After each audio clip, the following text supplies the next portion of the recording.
अस्सलाम वालेकुम। मोहम्मद अज़हर सिद्दीक़ अपने स्पेशल प्रोग्राम के साथ हाज़िर खिदमत है।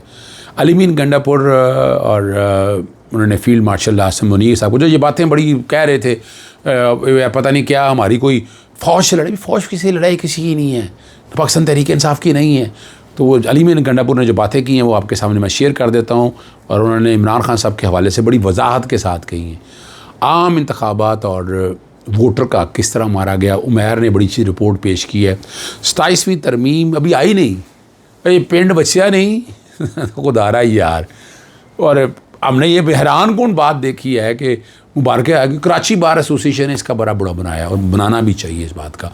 पोकला बरादरी भी समझती है कि नहीं, जब आएगी election commission, chief election commission तैनात के हवाले से आज को नई कहानियाँ जन्म ले रही हैं। काजी फायज ईसा की बात हो रही है, उनको तैनात करना, ज़रा उस पर भी गुफ्तगू करेंगे आज।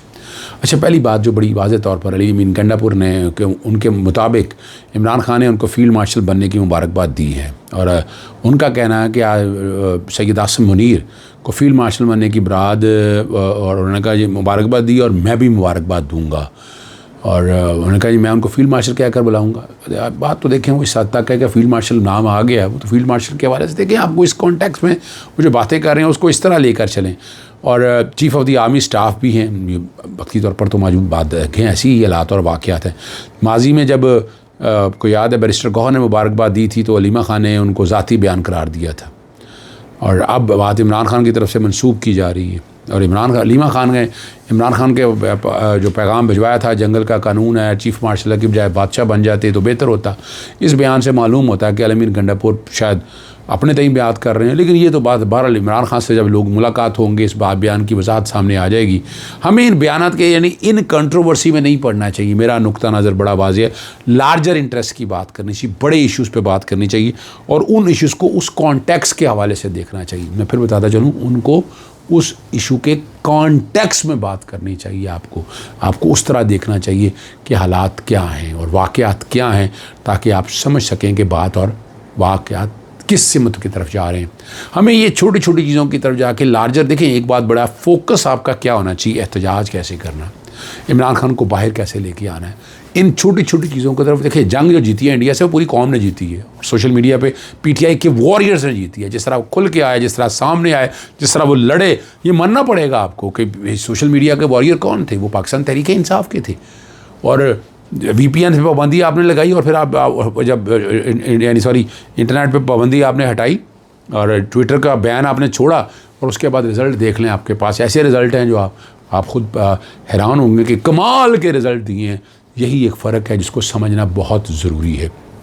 हमारे सहाफ़ी दोस्त हैं उमैर, उन्होंने ना ज़िमनी इलेक्शन और जनरल इलेक्शन का मुआजना करके कुल रिज़ल्ट जो बाकायदा दोनों फॉर्म जाके कि कुल वोटर कितने थे वो सारी बातें की हैं, और रजिस्टर्ड वोटों की तादाद 14,000 इजाफा हुआ है ज़िमनी इलेक्शन में।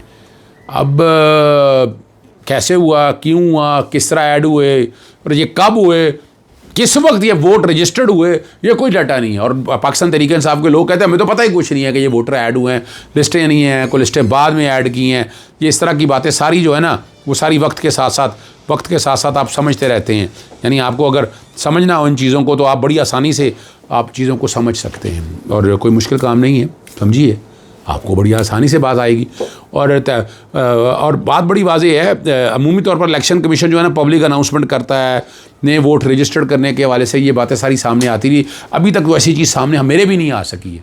मैं देखें, साफ शफाफ इलेक्शन की अगर बात करनी है तो ट्रांसपेरेंसी होनी चाहिए, कौम पूरी को पता होना चाहिए। ये नहीं है कि बंद कमरे में दरवाज़ों में बैठ कर ये करें। हाँ, चीफ इलेक्शन कमीशन और इलेक्शन कमीशन की तैनाती पर अभी बाद में बात करूँगा, लेकिन एक बात जो बड़ी ज़रूरी मेरे जहन में आ गई है, वो इस्लामाबाद हाईकोर्ट बार के सदर वाजिद गिलानी 27वीं तरमीम जो अभी तक वजूद में नहीं है, हमायत का ऐलान कर दिया। कराची बार एसोसिएशन ने इस पर सख्त रद्द-ए-अमल का इज़हार किया। क्या वोकला और बार को हुकूमती प्रोसेस के कि इस तरह एक्ट नहीं करना चाहिए, और अदलिया की आज़ादी पर हमला, मैं भी अदलिया की आज़ादी पर हमला करार दूंगा इस बात को। वोकला एहतजाज करना चाहिए, और बॉर्डर की जानब से और बार्स की जानब से मुखालफत करनी चाहिए, चाहे कोई ग़ुलामी भी इस कदर गिर पड़े कि बादशाह इस्लाम अभी दूर है, और हमने उनके कदमों से सर पहले ही ज़मीन पर रख दिए। सदर लाहौर हाईकोर्ट बार एसोसिएशन ने इस्लामाबाद हाईकोर्ट बार एसोसिएशन के जानिब 27वीं तरमीम के बयान की भी मजम्मत की है, और हम खुल के ये बात करते हैं। और मैं आज भी समझता हूँ कि नहीं, हमें अभी 27वीं आए तो इसी सामने टेबल आए, डिस्कशन हो, कोई तरमीम कर रही है, पहले बारों के राय लें। आप ऐसे ही पकड़ के बंद कमरों में, जैसे 26वीं आईनी तरमीम आई, लिफाफों में बंद आई, वही अमल किया, कोई स्टेक होल्डर ने पूरी कौम से नहीं पूछा, कोई कमेटियां नहीं बनाई, कुछ करें तो सही ना, फिर अगर ये बात करें तो फिर समझ में आती है बात, तभी चीज़ें बेहतरी की तरफ जाएंगी। खुदारा ये फैसला सोच समझ के कीजिएगा, आंखें बंद करके मत कीजिएगा। हाँ, वो एक बात तो साथ रह गई कि नए चीफ इलेक्शन कमिश्नर 2 मेंबरान की तकरीरी के लिए मुशावरत का आगाज़ हो गया। 26वीं आईनी तरमीम जब आई थी ना, जहाँ अदलिया को कंट्रोल करना था, जजेस पैक करने थे, ये सारी चीज़ें रिकॉर्ड के ऊपर मौजूद थी, आपको समझना चाहिए था।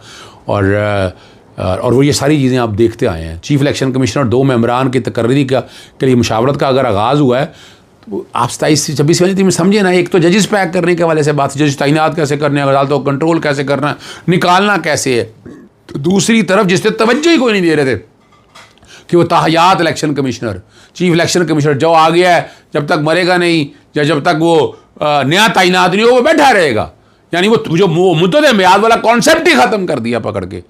और अभी आकर बड़ा हो जाए, पीपल्स पार्टी भी इसमें आई है, लेकिन वो अब हाँ हिसाब मुताबिक जो सदन पुरानी तौर पर अगर आप देखा जाए, जब इसाक़े जमहूरियत आया था ना, तो तय यही हुआ था, लीडर ऑफ द हाउस और अपोजिशन तय करेगा कि जाने वाली हुकूमत, आने वाली हुकूमत। यानी ये बारियां जो लेने का कॉन्सेप्ट है ना, निगरान हुकूमत का भी और इसका भी बारी लेने का कॉन्सेप्ट ये पुराना है, ये कहानी पुरानी है, नई कहानी नहीं है। उम्मदानी पुरानी जो रेड़ के वही काम करी जाओ, तो ये बड़ी वाज़ेह तौर पर बात है। शहबाज शरीफ ने कहा कि चीफ इलेक्शन कमिश्नर 2 मेंबरान की मुद्दत 26 जनवरी को ख़त्म हो चुकी है और आर्टिकल 215 के तहत कायम जारी रखा है। उन्होंने कहा कि आर्टिकल 218 के तहत चीफ इलेक्शन कमिश्नर और मेंबरान के लिए तजावीज़ पार्लियामानी कमेटी को साल होनी चाहिए और 2 मेंबरान की तरक्की अब मुलाकात की दावत देता हूँ। ये और इस पर याद है पटिशन भी फाइल की हुई है अपना गौहर उमर अयूब ने और शिबली फराज ने, दोनों की तरफ से पटिशन इस्लामाबाद हाई कोर्ट में चल रही है।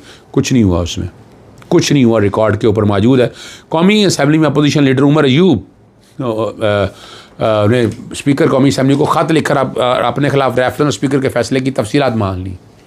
ख़त में उमर अयूब ने लिखा है कि रेफरेंस की कानूनी और आईनी में मुसद्दका नकल और कार्रवाई का रिकॉर्ड फ्राहम किया जाए। नाली के रेफरेंस पर आईनी नुकात आर्टिकल 62 रेफरेंस की कानूनी तवज्जो फ्राहम करें, तवज्जो फ्राहम करें कि किस बुनियाद पर आपने ये सारा लेके जाने।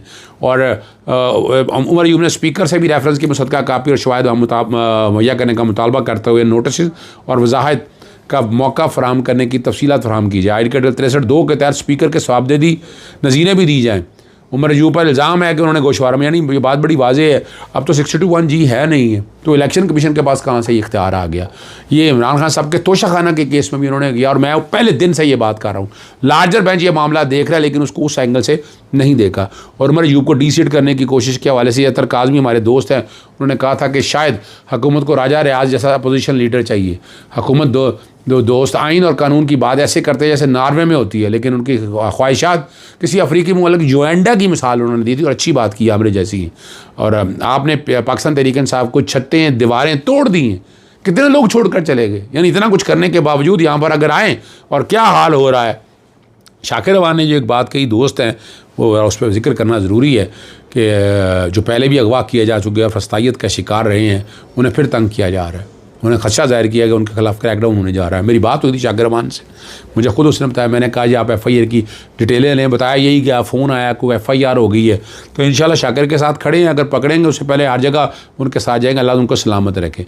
BBC न्यूज़ के मुताबिक बलोचिस्तान में शिदत पसंदों की लाशें और तदफीन का जनाजा, human right commission of Pakistan के प्रोफेसर गनी परवाज़ का कहना है कि जब कोई मारा जाता है तो उसके लवाकिन कहते हैं कि लाशें उनके हवाले की जाएँ, तो उसमें रुकावट नहीं डालनी चाहिए। खुद से लाशों को दफनाना गलत है। नवार बख्त अकबर मुफ्ती की मैयत की जिस अंदाज में दफनाया गया उससे इस्तेदाल पर इजाफा हुआ है, जिसका पाकिस्तान और बलूचिस्तान दोनों को नुकसान हुआ है। फरीद अफरीकी का जो एक कहना है कि ये होती है असल मकबूलियत। आप ट्विटर पर फॉलो ना भी करें तो मेरी ट्वीट्स आपके सामने आ जाए। चले एक तो आप जाहिल हैं कि मकबूल और मशहूर का फ़र्क नहीं पता, ये तो दर्जा, ये तो 5वीं क्लास का बच्चा, चले नर्सरी क्लास का बच्चा भी हो, वो भी जानता है कि मकबूल चीज़ कौन सी है और बाकी चीज़ें कहाँ पर है। मैं बार बार मिसाल देता होता हूँ, मशहूर तो यजीद भी था, वो मकबूल नहीं था। मकबूल आला अली मकाम हज़रत रज़ी अल्लाह तआला अन्हा है और इमरान खान का यहाँ हम इमाम हुसैन से नहीं मिला रहे और ना हमें मिलाना चाहिए। ये मल्फी प्रोपेगेंडा शुरू हो जाता है। अब यहाँ समझना ये है, यजीद तो उस वक्त भी थी यजीदियत उस अमल का नाम है, उस सोच का नाम है। और सिर्फ आखिरी बात, इमरान खान ने अर्दली को लैला से तशबीह दे दी है। लेले से बात हो रही है और ईद कुर्बान भी करीब है और शहबाज शरीफ को बली भी दी जाने वाली बात है। ये मैं कब से बात कर रहा हूँ, सबसे पहला मैं आदमी जब आप कहा था कि 4 से 6 हफ्ते हैं, अगर वो बचा ली, अपनी पोजीशन ले आया तो बच गया, वरना ईद कुर्बान बली चढ़ने वाला है, लेला बली चढ़ने वाला है, या ऐसी कोई बात की जा रही है। ज़्यादा चाहता हूँ। अस्सलाम वालेकुम, अल्लाह हाफ़िज़, पाकिस्तान जिंदाबाद।